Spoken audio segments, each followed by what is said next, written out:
This time we are going to talk about groundwater sampling. This is me again. I didn't change since the last webinar.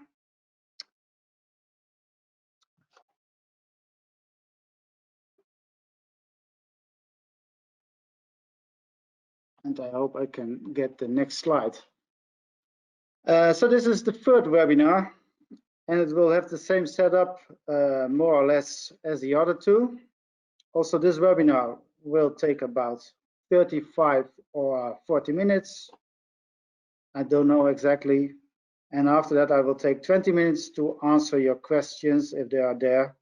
Those questions, you can write them down in the dashboard. And when I finish the webinar, I will read them and answer those questions to you all. This is the content of the presentation, more or less. We will talk about the working principles of traditional and also low flow purging methods, sampling methods, the limitation of each, and then I will explain something about equipment needed for sampling, and in the end I will talk about PFAS substances. So groundwater sampling is a very important part of environmental soil investigation. With the results of the sampling is checked whether any soil contamination is present in the saturated zone and spreads there. And with the results of these samples, decisions are made for remediation, yes or no. Before we are able to take a good quality groundwater sample, we need to have, as a starting point, a good quality monitoring well. Installing a good quality well, I explained in the last webinar. By, and I summarize and I repeat the most important requirements, using a drilling technique which makes it able to make a detailed soil layer description and also prevents bringing down contaminated soil, that the borehole is plugged with bentonite. It means a plug in the top layer of bentonite to prevent flowing from water from the ground surface into the borehole, a plug above the screen, and also if confining layers were penetrated, bentonite plugs to prevent mixing up groundwater with different quality from different water-bearing layers.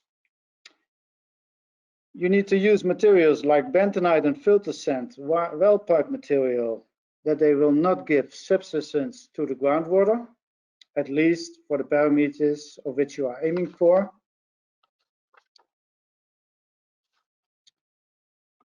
So working principles. We are going to talk in this webinar about taking groundwater samples from monitoring wells. And therefore, wells needs to be purged. Purging means refreshing the water in the well. Normally, this is performed by a pump, and the aim is to get a good quality sample.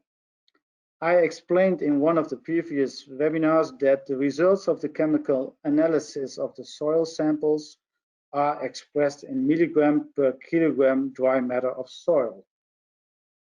The results of groundwater samples are expressed in microgram per liter, and this means that the risk of cross-contamination regarding groundwater sampling is large.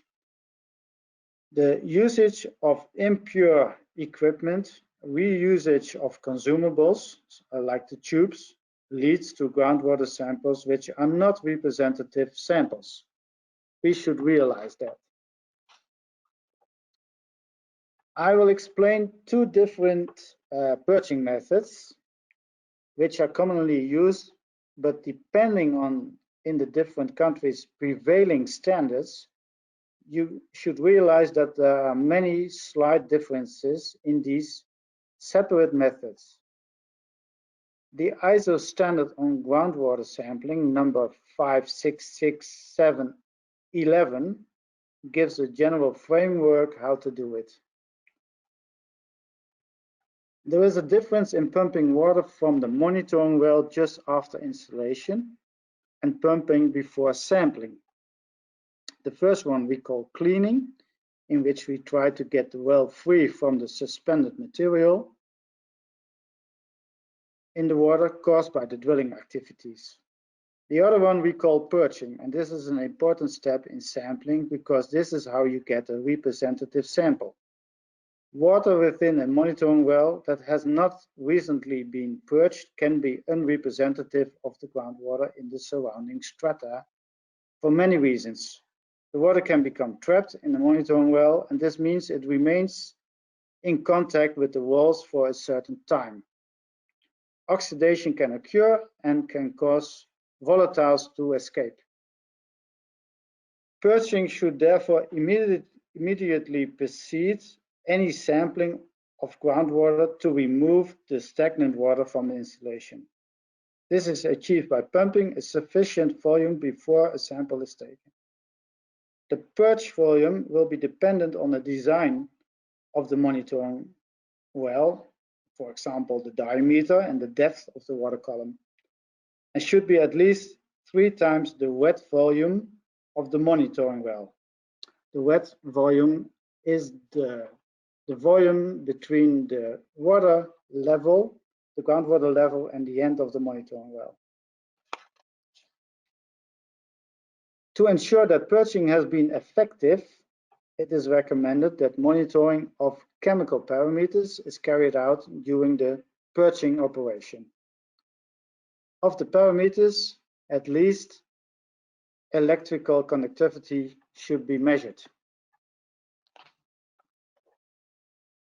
Where large volume purging is impractical or could even affect the contaminant distribution in the subsurface, micro purging, or also called low flow purging, can be used as an alternative purging strategy.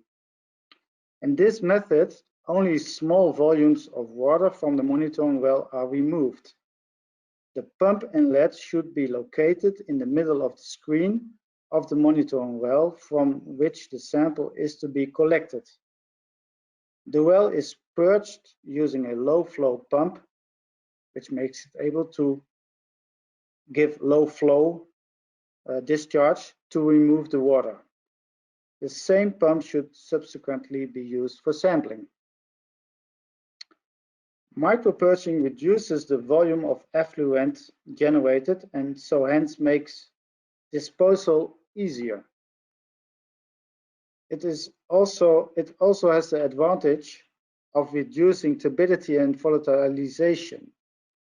During micropurging, parameters such as EC, pH, temperature, turbidity, and other contaminant-specific determinants can be monitored. Stability is defined. Purging continues until variation in these parameters becomes stable. Stability is defined as a constant concentration of a parameter, a constant value of a parameter, within a defined variance held over a predefined period of time. The selection of parameters should be based on site-specific conditions, but as a minimum. Also, in the low-flow purging method, EC should be measured. Why is pH not obliged in this matter? pH is, of course, a very important parameter which you in general want to measure regarding the groundwater quality. So is a goal parameter in investigation. But it is of limited use comparing to EC as an indicator of a good quality sample during purging activities. So in this picture, you see the differences of both methods explained, at least the most important things. And like I said, there are slight differences in each country, how the separate methods are used and what is prescribed. In the Netherlands, for example, we used in general the traditional way of groundwater sampling until 2008. Then for environmental soil investigation, it became obliged to use the low flow sampling method, and since then we do it on that way. In a traditional sampling method, we always measured EC and pH. Since 2008, with the low flow method, we use only EC as an indicator of sufficient refreshment of the water. In some occasions, we measure DO as well, dissolved oxygen as well, and use it as an indicator. Other difference in our method of low flow sampling is the maximum water drop allowed. In the Netherlands, it is 0.5 meter. In some countries, this is 10 centimeters, for example. One of the advantages of the low flow sampling method is that you limit the drawdown of the water level to be a maximum of 50 or 10 centimeters. In a traditional purging procedure, you purge with a higher flow speed, and this can give you a much larger drawdown of the water level. This drawdown can cause pressure on the soil particles and can give you turbid samples.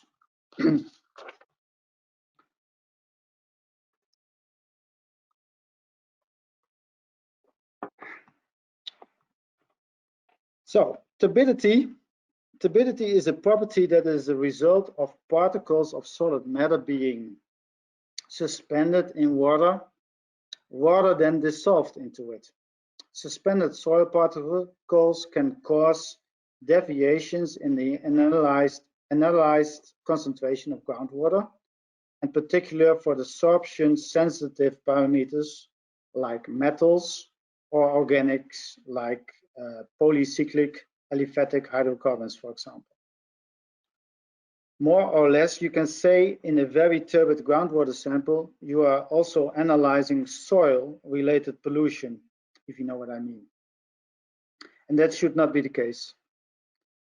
Filtering is only an option and performed as a standard for the samples to be analyzed on metals. But this is not an option for most of the other common contaminants, because by filtering, too much of the substances are filtered out of the sample because of the structure of their molecules.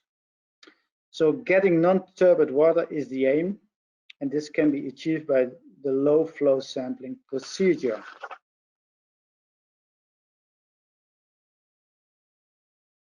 Well, this I'm sorry, this slide speaks for itself. Sometimes a field engineer suffers from a slow rising water table in a monitoring well. Well, he or she is purging the well, and that is something what you do not want to happen. You want your bottles to be filled with fresh water from the soil surrounding the well screen. The picture on the slide, you should split it in two. On the right side, there is the situation where the monitoring well has been installed in a water-bearing layer with high conductivity, but the screen is clogged. This could happen by a bad installation performance. For example, you put the bentonite on the wrong spot, or a bad drilling technique. On the left side, you see how the water table behaves in the soil with low hydraulic conductivity. How to solve this problem? Well, in the situation on the left side, let the water table rise again and then try to fill the bottle. But do not keep on pumping, so drop by drop, filling your bottle, for example. That gives you a very bad quality sample because of the aeration of the water. On the right side, well, then you have a problem. On the right side, one solution could be to try to inject water and try to clear the blockage and spend a lot of time in pumping it clean and get stabilized values, or in the end, maybe you should install a completely new well. So, about the equipment needed for water sampling, this is the summarization. In general, this is the list, and if you look carefully to the picture, you can recognize them. But also, you need a bucket, and you see the the sample containers, the filters, a measuring device for a water level measurement, a bucket, tubing, and a pump.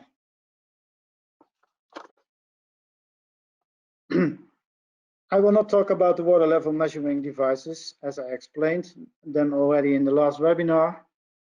And these have very simple working principles, so let us ask ourselves the question how to choose a pump. In the first place, it is necessary to select pumping equipment that can meet the physical requirements such as well depth, diameter, and groundwater level, and that also influences the physical chemical composition of the groundwater as little as possible, in order to change at least as possible the physical chemical characteristics of the groundwater. It is necessary that no oxygen entry is possible during sampling. Contamination by the sampling equipment is probably the main disadvantage with regard to sampling of monitoring wells. The pump housing must be made of stainless steel or Teflon or another inert material to avoid chemical reactions with the groundwater as much as possible. All parts of the sampling equipment that come into contact with groundwater from different monitoring wells must also be cleanable or replaceable. If this is not possible, the devices in question can better not be used for groundwater sampling. This is a table. It is from the ISO standard 56611, which serves as a guide to the suitability of a sampling pump for different parameters. This table is provided as a general guide only, and one should realize that, for example, within the term suction service pump, which can be found in the table,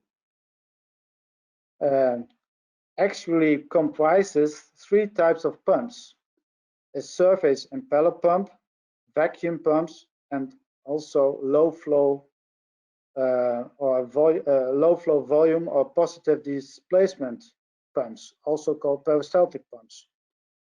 And the degree of negative influence of this type of pump also differs individually on the sampling quality. So don't take this table too serious. Again, also you should realize that selection and possible application of available sampling equipment depends on not only the suitability for the different chemical parameters, but also on suitability for purging, low flow or traditional, filtering, risk of cross-contamination, diameter of the well and the water table, etc. In fact, there is no sampling pump 100% perfect, I should say. A wide range of sampling devices is available for the sampling of groundwater from monitoring wells. I will explain some of the most commonly used systems. Some of the systems might not be appropriate for all chemical parameters and in all environments.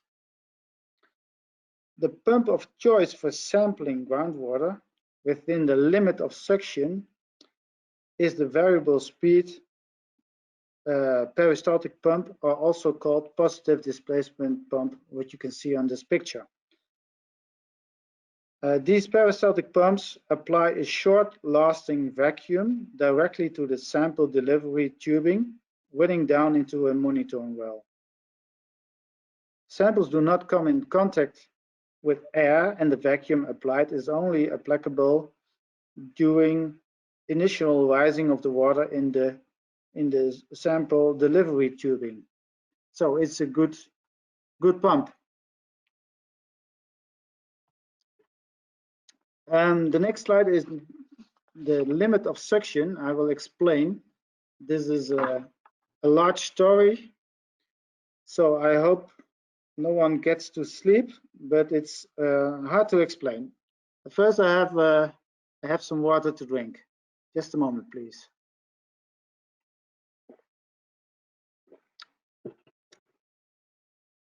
The limit of suction. In theory, a vacuum cannot be larger than the atmospheric pressure around us, which is more or less 1 bar. The working principle of a suction pump is that it creates a vacuum by suction, and the atmospheric pressure pushes the water into the tubing because of that pressure. 1 bar is equal to a pressure of 10 meters of water column. So that means that the distance between the water level and the pump cannot be larger than 10 meters, because the air pressure cannot push the weight of the water column more than 10 meters. This is in theory. Because of friction in the tubing and also in the pump, the maximum depth of which you can apply a suction pump is less than 10 meters. So it's about 6 or till 8 meters. On the picture of this slide, you see a pump with a hose to the bottom of the surface water. The maximum distance is what I explained between the pump and the water level of that surface water is about 6 or 8 meters. The part of the hose which is below the water surface level does not count. There is no suction needed for filling that part of the hose, as it is below the water. What does this mean for sampling suction pumps? The groundwater level should be within 6 meters below ground level to apply a suction pump standing on the ground surface. The monitoring well itself can be deeper, and also the hose can reach the bottom of the well, and you are able to take a sample from a deep well. But I repeat, the groundwater level should be within 6 till 8 meters.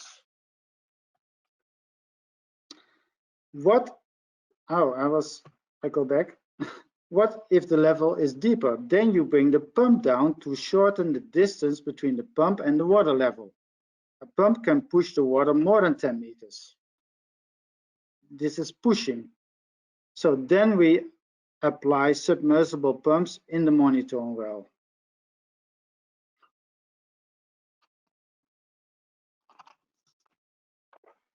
If the distance is larger than 6 or 9 meters, 6, 8 meters, actually we need to bring the pump downwards, submerge in a well, and the suction pump is not applicable anymore. I will explain in the next slides about these 3 types of submersible pumps.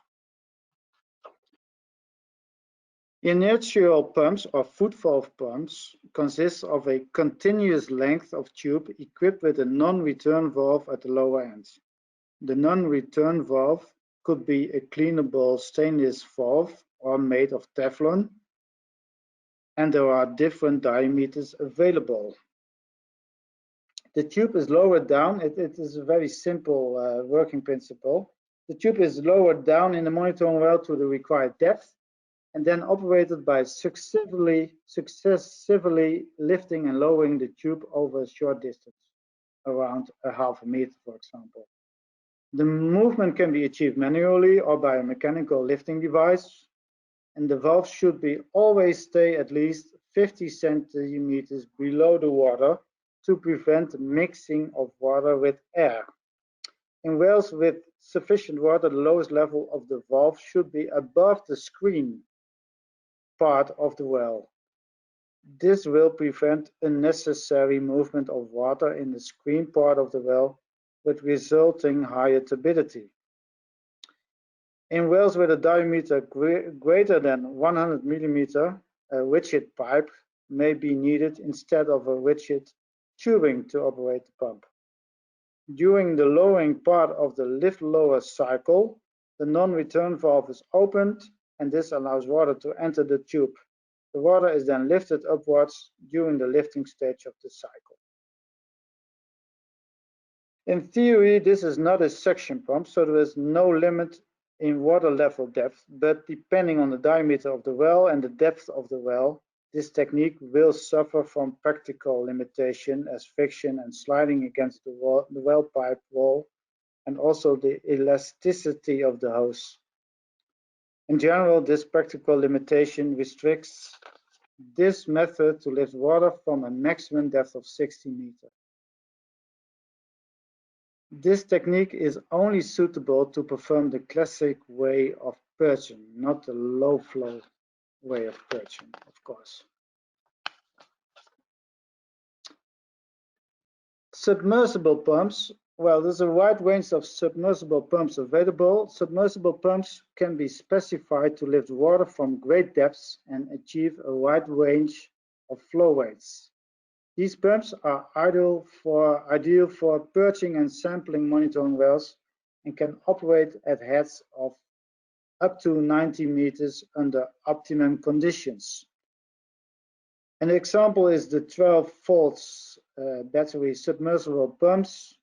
They are a cheaper version with low power, maximum 9 meters pressure height of the submersible centrifugal pump. They are made of non-inert plastic and therefore intended for single use for sampling. They can be linked together until a total head of approximately 36 meters can be reached. If used once, they can be used for purging and sampling groundwater. Well, usually those pumps are used in combination with the electric peristaltic pump, which makes it able to adjust the flow rate.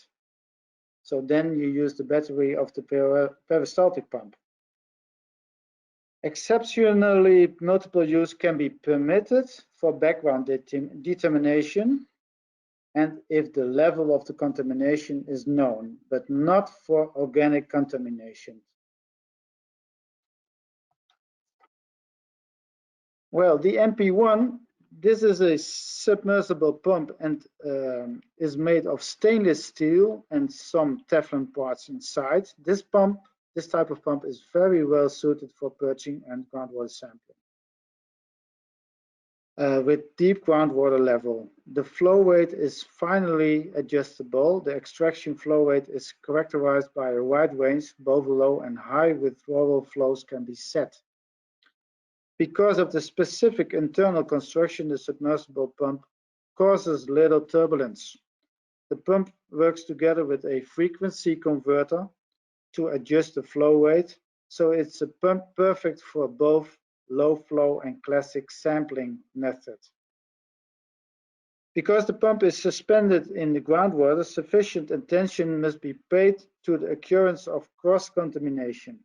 This pump and delivery hose must therefore be cleaned after every use, rinsed with pure water of drinking water quality, or you apply a new tubing, of course. The bladder pump is a very special type of pump. A bladder pump comprises a sample chamber that has a check valve as its base, the inlet, another check valve at the outlet, and a gas inflatable bladder inside. The pump is lowered to required depth and the bladder is successively inflated and deflated using compressed air. The air does not contact the water sample. So the air is brought in the space between the bladder and the housing. The action of inflation and deflation successfully fills the sample bladder and lifts the sample towards the ground surface through a delivery hose. So you have two hoses, an air delivery and a water delivery. The cycle is continued until sufficient sample volume is obtained and the pumps are available in ranges of sizes. It can be used for sampling wells with diameters as low as 18 millimeters. Depending on the depth, the maximum flow rate varies between 2.5 and 4 liters a minute. The maximum sampling depth is approximately 60 meters maximum. Inline filtering and the required measurements are taken. So it's a pulsating pump. In the first phase, the water is drawn by contracting the bellow. I'm sorry, no, this is not correct. I will go to the next slide. About the tubings. The equipment, including the tubes used for sampling, should be as much as possible consist of materials that are inert to the components to be analyzed, so that the representativeness of the sample is not affected. If possible, the tubing that is used should be at least cleaned or better renewed for every monitoring well and sampling event. Normally, cheap PE tubing is used, or in case the tubing is cleaned, you can apply a PTFE, Teflon tubing. Same as the bentonite, the filter sand, and the well pipe material, use tubing that will not give any substance to the water. Use tested material with a certificate, for example, or do a control yourself by taking blank samples.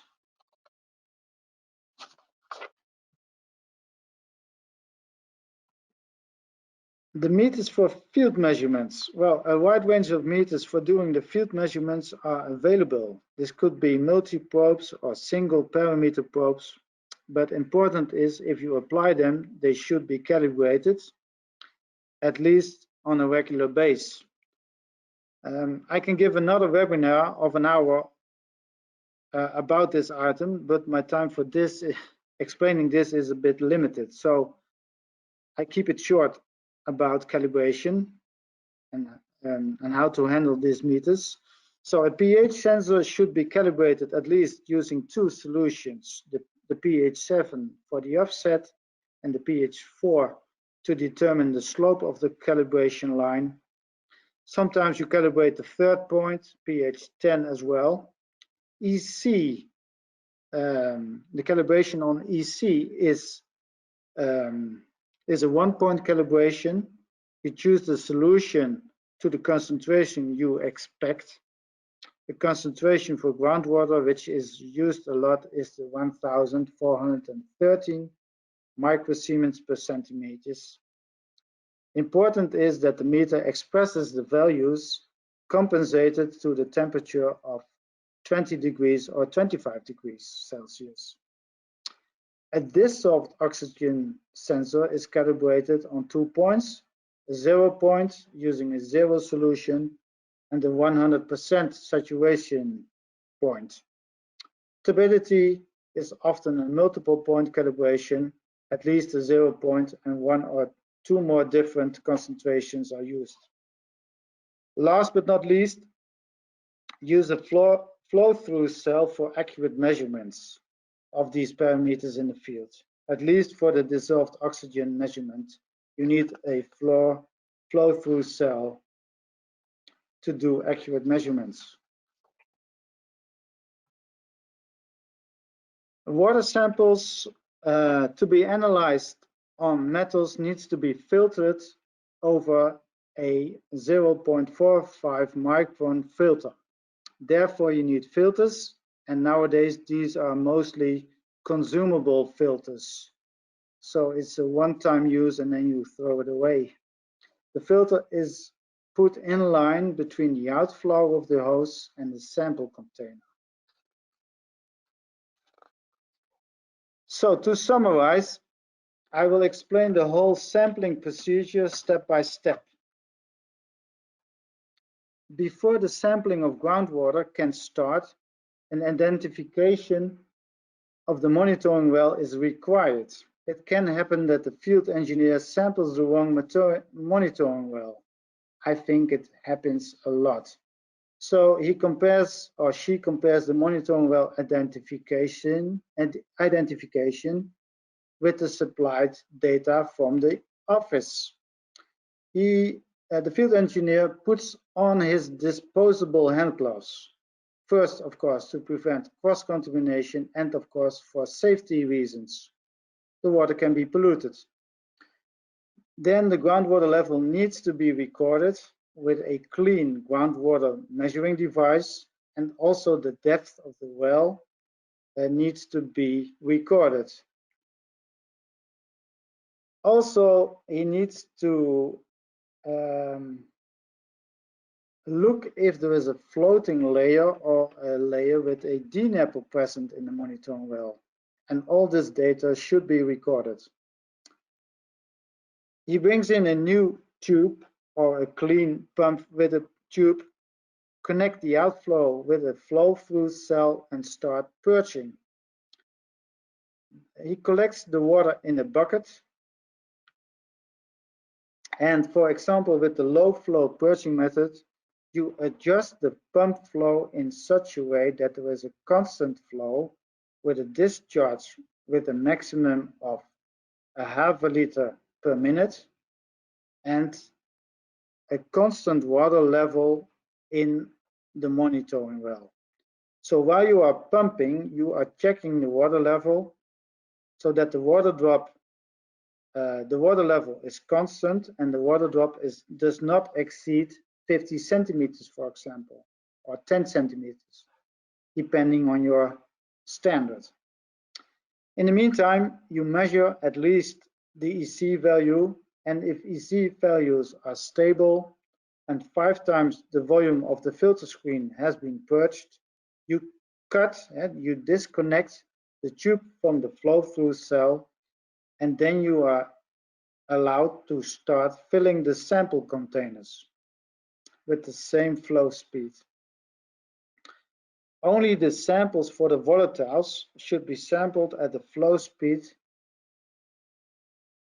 with a flow speed which is low. It means it should be 100 or 200 milliliters per minute maximum. The other for the other parameters, you can keep the same flow speed, but with a maximum of a ½ liter per minute. To prevent cross-contamination, you first fill the bottles with no preservation liquids inside. Then you fill the bottles with preservation liquids, and in the end, you install the 0.45 micron filter and fill the sample container for the metals. This is the correct sequence you should perform. The sample containers should be filled completely without air bubbles inside and be stored in a refrigerator immediately after you finished. Also, after you ended the sampling, remove the tubing and the pump, of course. Do not leave any tubing in the monitoring well. Also pay attention where to leave the collected purged water. It can be contaminated. So now we are going at a different part of this presentation, something else. In one of my webinars, I promised to tell you something about PFAS substances. At the moment, we are faced with some new contaminants, also called emerging contaminants, and PFAS substances is more or less an emerging contaminant. The current approach to deal with contaminations in soil, groundwater, and sediment is mainly focused on heavy metals and the common organic contaminants. In the past, we are faced with some new pollution occasionally. For example, the PCBs in the 80s and in the 90s, the dioxins and the MTBE in the early years of this millennium. But up till now, there was no need to adjust the conventional sampling approach. One of the emerging contaminants are the so-called PFAS substances, and PFAS is an abbreviation of substance with a very difficult name, actually. And PFAS have been widely used since the 1940s in industrial applications and in consumer products. They have many versatile properties: dirt, heat, and water resistant, for example, chemical and abrasion resistance, and low friction. PFAS can be found in air, soil, and sediment and water after release from the manufacture, use, and disposal of products containing these chemicals. One single accident can cause a very large groundwater contamination with very fast expansion rates. What does it mean for sampling? Well, the main problem is the cross-contamination, because it is extremely difficult to prevent because of the very low detection limits. So there should be more attention paid to the occurrence of contamination, cross-contamination, to ensure that the results reflect the actual PFAS levels in the analyzed material.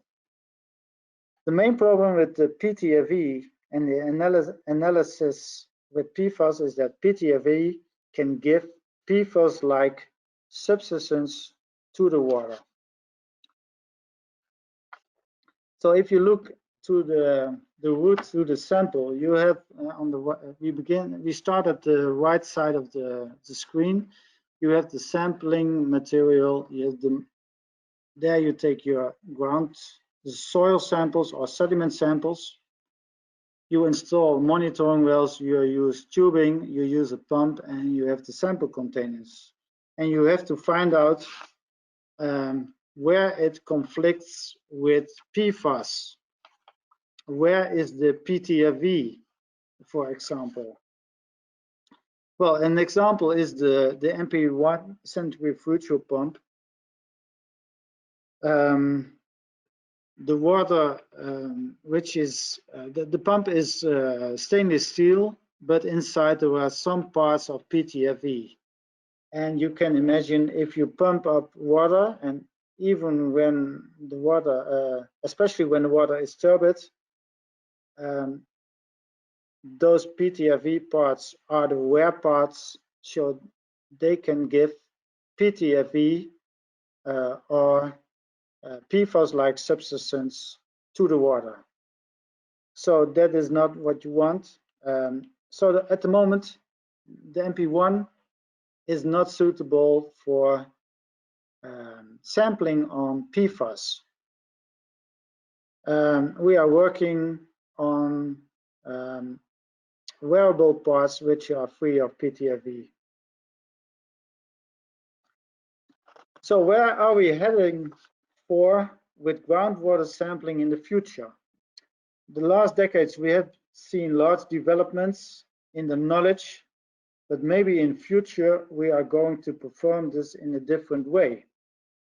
Or are we staying to do it in the same way? I don't know. Are we going to use sensors instead of taking samples?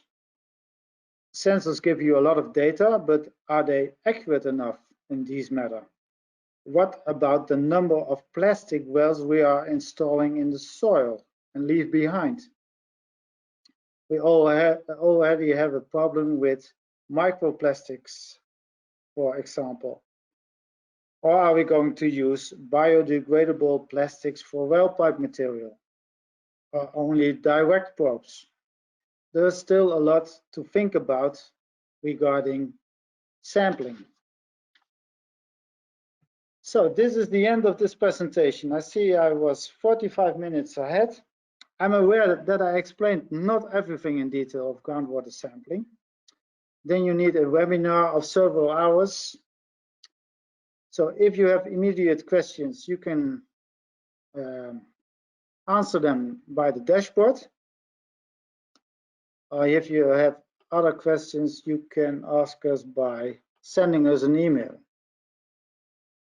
Of course, or you can, if you want to have more practical training, well, come to our office or ask our local distributor to organize this, and then we are able to organize this.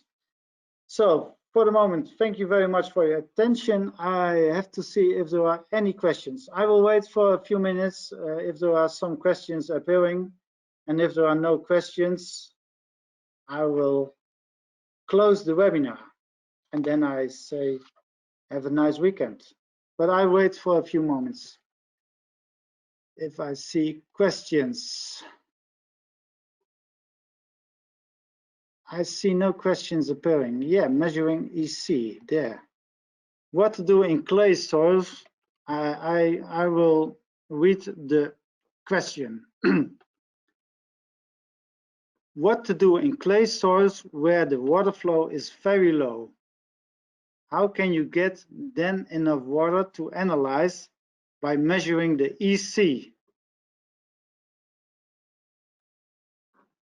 Yeah, that's a very difficult part of groundwater sampling. You have to deal with soils which deliver a very low quantity of water. You should make choices then, or you should leave the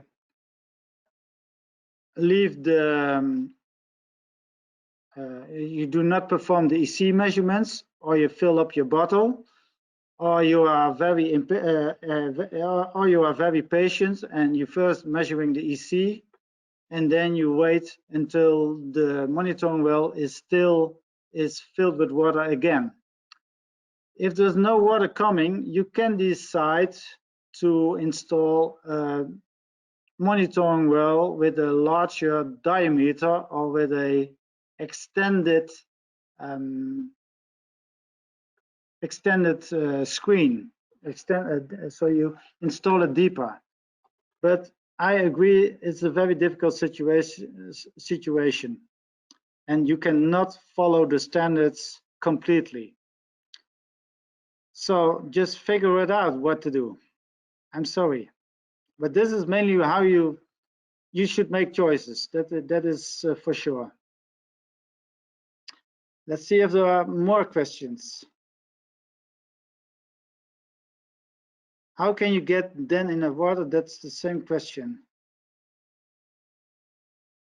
Can we get the presentation? I think we haven't got the second one too. Yes, you can get the presentation, but the second presentation is already available on our YouTube channel. I will ask our marketing department to send the presentation. They will handle this. Let's see if there are more questions.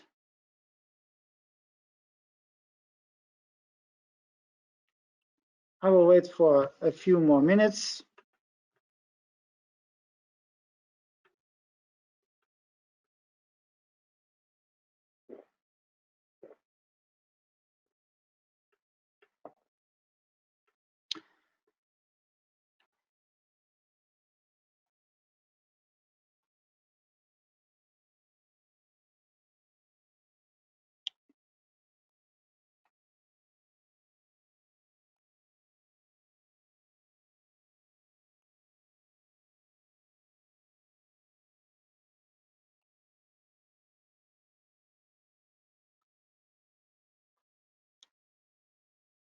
So if there are no more questions, then thank you for your attention.